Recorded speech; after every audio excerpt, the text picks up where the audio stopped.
Alright, so I'm currently trying to 100% my profile on PlayStation. There's a grand total of 140 games I need to finish. The goal is to do them all before the channel hits 1.15 million subscribers, or else I lose another challenge on the channel. So make sure to drop a like and subscribe. Anyways, today I chose to platinum Borderlands 4, the newest Borderlands game. This is also one of the newest games to release, dropping a few days ago. And real fast before we get into this giant game that tortured me for the last week straight of playing it, why does every game developer feel the need to release games right now? Are you seriously telling me we couldn't have dropped any of these titles last month or in October? What the fuck?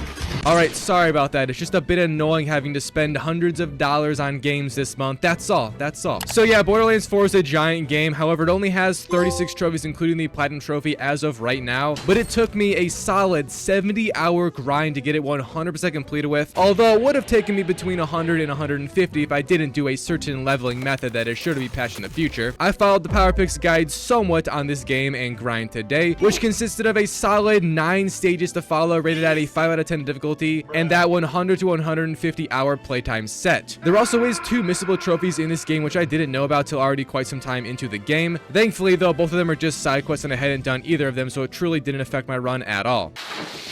But kicking off the game with stage 1 being to just finish the story and do side stuff whenever you want or need to if you're struggling with low-level guns or gear. The story itself of Borderlands 4 is pretty traditional of any Borderlands game. You play as a vault hunter the entire time, hunting down a vault, you know, as always. I chose to play as Rafa for my main playthrough just because he looked like the coolest dude and the best character. Also, he resembled a Destiny 2 character, and I actually do like that game, or at least I did when I played it years and years ago.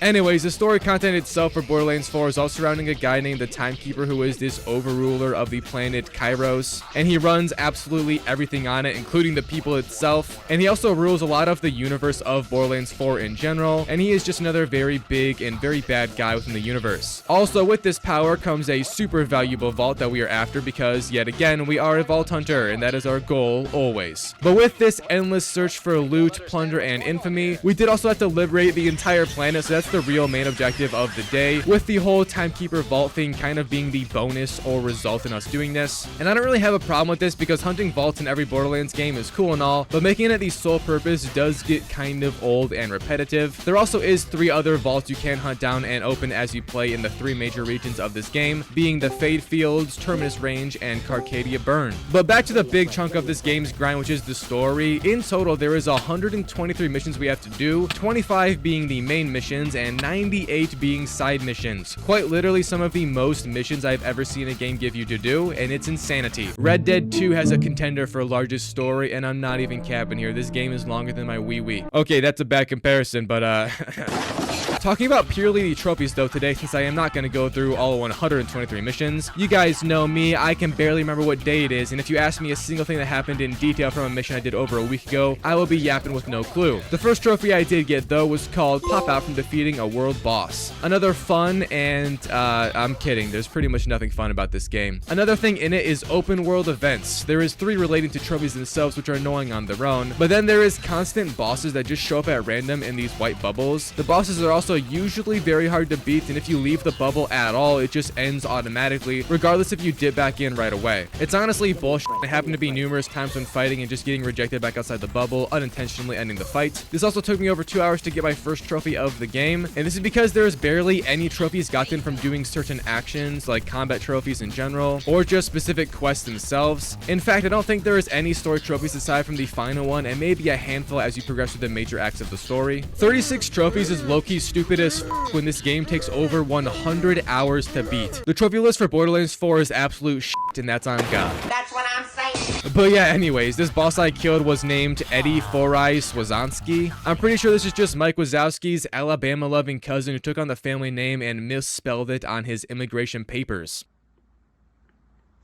But like I've already yapped about, just killing a boss in the open world fight thing is a trophy, and here it is finally. The next trophy I got was then called Crimson Rising, from reaching player level 10, and you might wonder why it's called that, or you might not give a shit at all about the trophy name. Fair enough either way, I guess. But it's called that because we are also a part of a resistance on this planet called the Crimson Resistance, and you also do recruit people as you play to assist us in fighting the Timekeeper. It's a whole thing that really does nothing because we end up fighting him completely solo at the end anyways, so it truly does make zero sense sense looking back at it as to why we fought and recruited so many people to the cause when they pretty much just entirely sit at safe houses. And yeah, it's just stupid writing, which sums up this game's content in general. And its performance on console, as you'll see, I imagine in my recordings, is just awful. Who doesn't love playing at 40 FPS, am I right? Anyways, the trophy itself was just from getting to level 10, which I did do right here. You also do need to reach level 54 trophy much later on, and then do it 3 more times for another trophy. We're gonna talk about that suicide awareness later on in this video, unfortunately. Oh my god! Moving on though, my next trophy was called False Idolator, and this is one of the very few main story trophies in this game from completing the mission Rush the Gate. And this is the first real big major mission outside of the intro one, of course, and it had us rushing into, infiltrating, breaking into, exploding into. Sorry, I'm trying to think of any other descriptive word to use. I've been told my videos are too short. I'm trying my best here. Jesus fuck.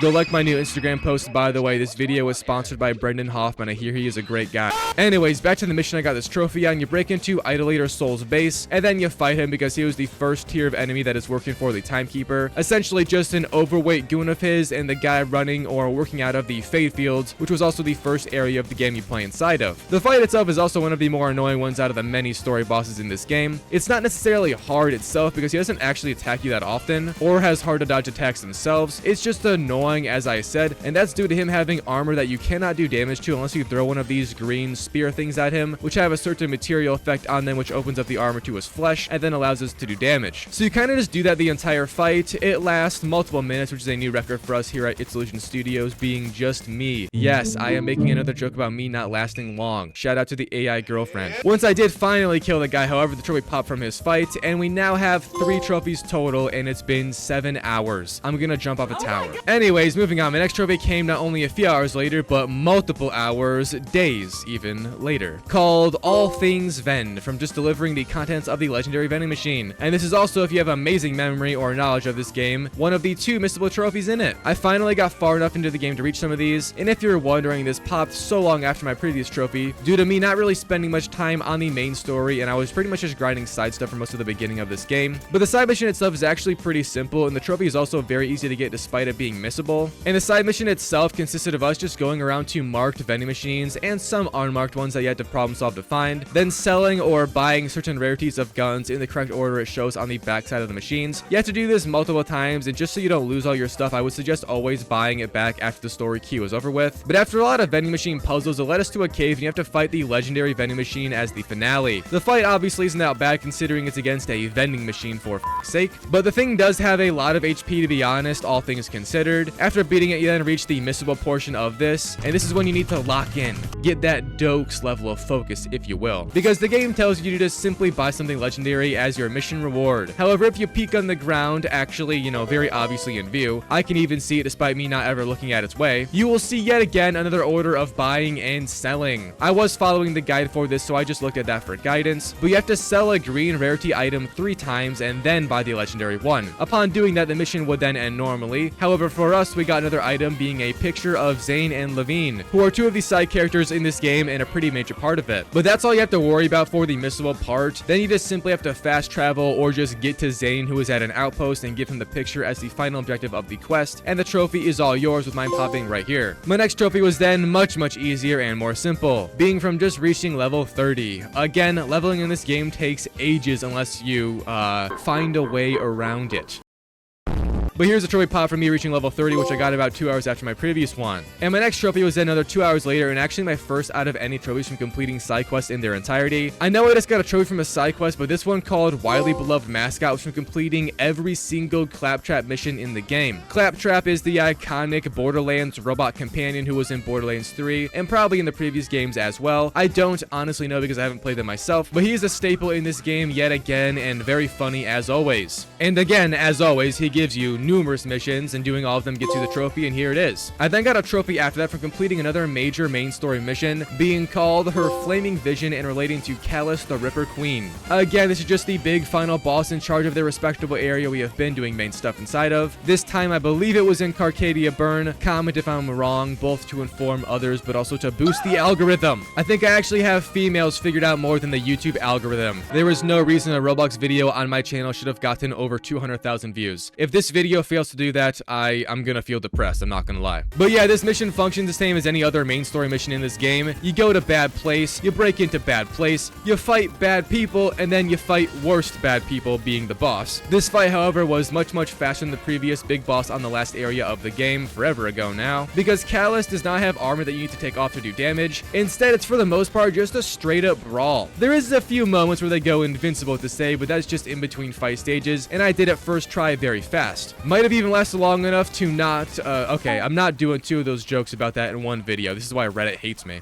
So yeah, as I was saying, this fight is easy, fast, and once doing so and talking to Levine again, also staring down at her black boobs, the trophy then pops with ease. I also was sort of doing the other area's main stuff while doing this last one, so I ended up in another big mission right after, being called his vile Sanctum. Every time I read that word, it just immediately makes me think of scrotum. I think I might have underlying issues. But this mission is the same as the prior 2 trophy giving missions, with us breaking into some big place, fighting a lot of people, and then boss fighting the final dude. Of course, this one was about the vile Lector, hence his vile Sanctum being the mission name, and it's probably the hardest boss fight out of any so far in the game. I also did succumb to my first death during it, which was tragic, but it's hard because it has multiple stages to it where things actually change for once, and quite a lot of that. I mostly struggle when I got to the point where the guy brings out his purple arms everywhere, and if you don't grapple up to some platforms in the sky, you pretty much just die. And yes, I did not know that they were up there, which is a skill issue or a sight issue. I definitely have that. Huge L shout out to negative vision. I would have been dropped in the river 400 years ago. Oh my God!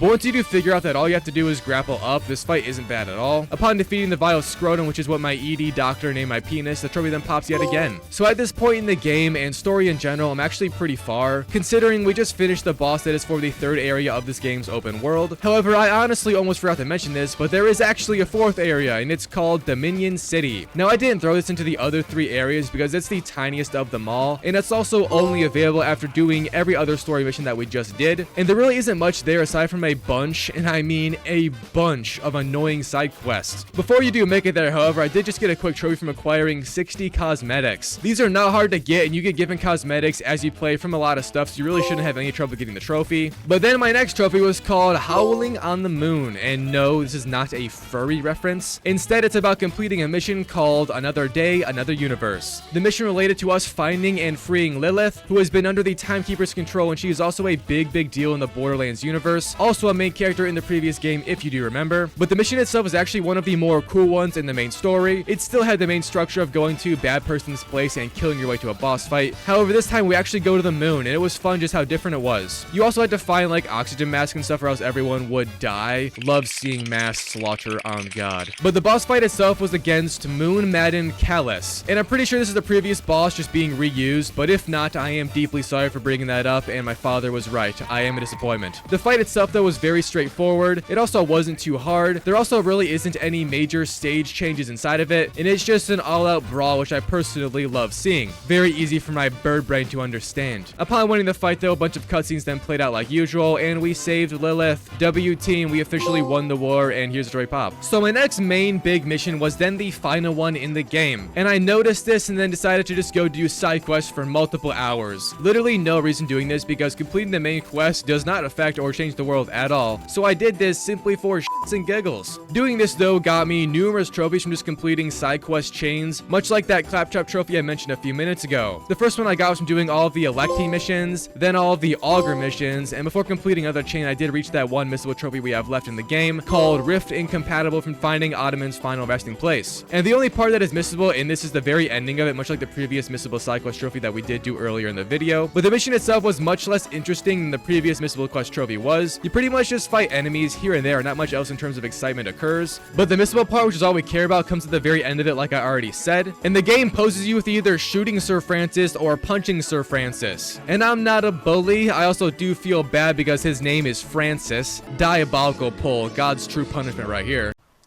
Anyways, you're supposed to just punch him to knock him into the rift. Shooting him will kill him and not send him through the rift, obviously, which we do need for the trophy. Because then if you go to a certain spot on the map, which I'll throw up on screen right now, he is going to be sitting in ice and resting, finally. With the trophy popping after you go stare at his corpse. I then just got an easy trophy from discovering all the map locations in the Fade Fields. There's one of these in every area of the game, and it's honestly not hard to do this because the game marks undiscovered areas for you with a question mark. And if you do discover everything and you don't get the trophy, then you're most likely just missing the vault of the area, which you also do need to find for the trophy to pop. And after I did find the Fade Fields vault, I got the trophy right here. And I'm not sure why I did this or what my thought process was, but I just stopped the side stuff and then went on to finish the game's story. Again, there's literally no reason to do this, and I could have just kept on doing side stuff or finished the main stuff hours ago. I think I'm an idiot, low-key. But the final mission had you storm the Timekeeper's base like usual. The actual storming the base part was also fairly easy because you can kind of just run past most of the combat, but the boss fight against him itself is actually a challenge. It's also one of the only boss fights in this game I died on more than 2 times, and it's also the worst one to die on because it has a very distinct 2-part flow, where you fight him in normal form for a few stages, and then once getting past that, it goes to his second part where there's even more stages to fight him in. My only real advice in not dying and doing this fight successfully solo, because I played the entire game for the most part on my own, is to just simply move around a lot. Something about moving around makes the enemies in this game have a very hard time hitting you, and I guess that's kind of a no-brainer, but it really is all you need to do to dodge attacks, survive, and live for the next day as we all want to. Upon defeating the Timekeeper, a lot of cutscenes played out, basically just showing that we won and he is now dead, and then it ends with the trophy from his mission popping right after. But that actually wasn't the ending of the story, because then once you go through his vault portal to access his vault, the real ending cutscenes played out, and all it showed us was that his vault had nothing in it, and it literally gave us jack shit. My disappointment is immeasurable. But yeah, that's the Borderlands 4 main story wrapped up with. We are still pretty much in stage 1 of the trophy guide. I was and have been sort of also doing stages 2, 3, 4, 5, and 8 as well as I've been playing, because they all sort of merge together and can be done at the same time. So I sort of wish that power picks almost shortened those down a lot, since they do overlap, you know, a lot. But after you do finish the story, you unlock this mode called Ultimate Vault Hunter, which makes the world harder, and it's also a whole thing on its own with its respectable mission lines. But we're going to talk about that later after we do talk about the side content cleanup, which is obviously what I did do after the main story. So back to the side quest chain completion. I got a trophy from doing all of the Outbounder missions, and here is that. I then actually managed to do my first open world event trophy of 3 from completing the Gordello world event, and this is just one of 3 world events in the game, and the only one I actually managed to spot and try in my entire playthrough so far. And for some reference, the open world events consist of this, obviously, and then the Airship event, and then finally the Creep Impact event. They rarely show up, and they take hours of AFKing or just waiting around and doing other things to even see them appear on the map. It's one of the worst functioning random events I've seen a game have in a long time, and the events are also very unforgiving and confusing for the most part, so that just makes them that much better. Thankfully, the Gordello world event, as you can see, is very simple, just a bunch of combat in an arena as our objective, and to count your attempt as completion, all you need to do is get bronze or better. Now, I clearly did that because the world event is very easy compared to the others, and once it was all said and done, the trophy from it then popped. I was then on to doing all the discovery of this game's world, because my side quests sadly began to run up dry. But before those trophies, I did just get a random one from tipping Moxie at her bar. Nice tits is all I gotta say. I mean, here's the tip.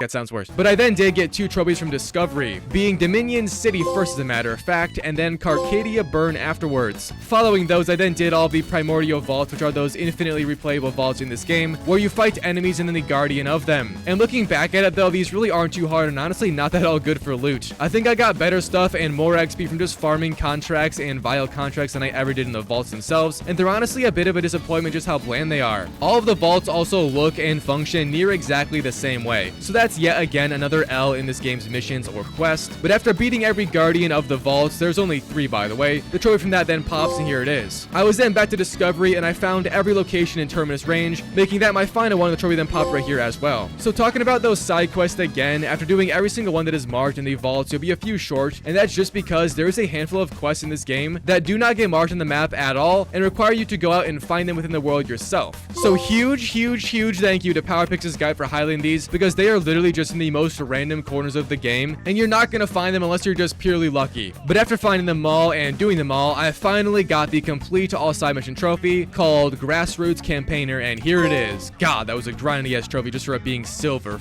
F off, Gearbox. Anyways, after that trophy, I actually got the all activities trophy next, and this one sounds scary, but it's actually very easy, and it's just from doing all the safe houses, silos, ripper drills, etc. across the map. So once doing all of that, the trophy then pops, and here it is. Now before we get into the horrible and grindy trophies of this game, I got 2 relatively simple random trophies. First, called Cut That Out, from finding the cutout of Dr. Patricia Tanis, who is an Easter egg thing in this game as far as I know, but all you have to do is go to these colored barrels on this one shoreline and then shoot them in a certain order for the cutout to then appear out of the ocean, and then after it does this little show of swords, the trophy pops afterwards. Also, if you do f up the order, you need to reload your game completely for it to work again. I learned that the hard way. Yes, I am colorblind. But then I did the only collectible trophy in this game, called Guac is Extra, from finding Dave the Burrito. This is a very weird collectible trophy where you have to shoot a ton of burritos across Dominion City. They're also not marked, they don't glow, and if not for, again, PowerPix's video guide, there is zero shot I would have done this. I know PowerPix has a cheat sheet, but I just can't prove it, goddammit.